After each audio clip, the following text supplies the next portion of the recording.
Hi friends, welcome back to my channel. నేను మీ గాయత్రినండి. ఈరోజు చేయబోతున్నాను టెంపుల్ స్టైల్ పులిహోర. ఇక్కడ మేము చిత్రాన్నం అంటామండి. నేను ఎలా చేయాలో నా పద్ధతిలో ఒకసారి చూపిస్తాను, ట్రై చేయండి ఫ్రెండ్స్. నేను ఒక 20 పచ్చిమిర్చి తీసుకుంటున్నానండి. తగినంత సాల్ట్ తీసుకొని అలాగ మెత్తగా గ్రైండ్ పట్టుకోవాలి. అలాగ పట్టుకున్న తర్వాత ఇప్పుడు ఒక ప్యాన్ తీసుకుందామండి. ప్యాన్లోకి 2 గరిటెల ఆయిల్ వేద్దాము, గుప్పెడు ఉద్దిబ్యాలు వేద్దాము, కొద్దిగా జీలకర్ర ఆవాలు వేద్దామండి.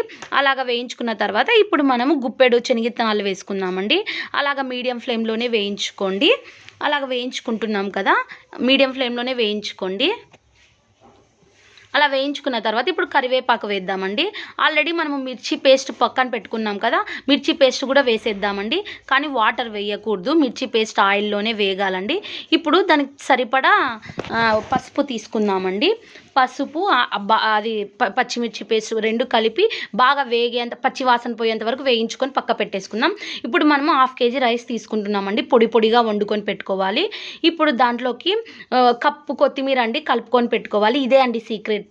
అలాగే నిమ్మరసం కూడా అలా నేను చూపిస్తున్న విధంగా అన్నంలోనే కలుపుకోవాలి అండి. టెంపుల్ స్టైల్ చిత్రాన్నం రావాలంటే నేను చూపిస్తున్న పద్ధతిలో ఇలాగే కలుపుకోవాలండి. కొత్తిమీర అలాగే 2 పెద్ద నిమ్మకాయలు పిండుకొని అన్నంలో కలుపుకొని పెట్టుకోవాలండి.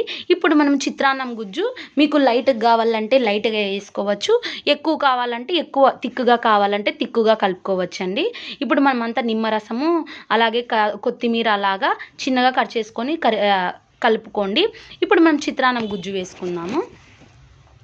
అలాగ వేసుకొని మనం అలాగ కలుపుకుందామండి, బాగా రైస్కి పట్టే అంత. చిత్రాన్నం ఇదే అండి టెంపుల్ స్టైల్ చిత్రాన్నము.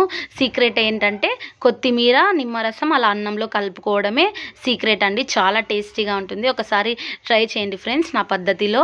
అలాగ నేను చూపిస్తున్న విధంగా అలాగ మొత్తం అండి. మీకు ఇంకా తక్కువ అవుతే గుజ్జు అంతా వేసేసుకోవచ్చు, చూసుకొని కలుపుకోండి. సాల్ట్ కూడా అండి చూసుకొని వేసుకోండి, సరేనా? అలాగంతా కలిపేసిన తర్వాత ఒక బౌల్లోకి సర్వ్ చేసేసుకుందాము. నా వీడియోస్ నచ్చినట్టయితే లైక్ చేయండి, షేర్ చేయండి, subscribe to my channel, support them friends.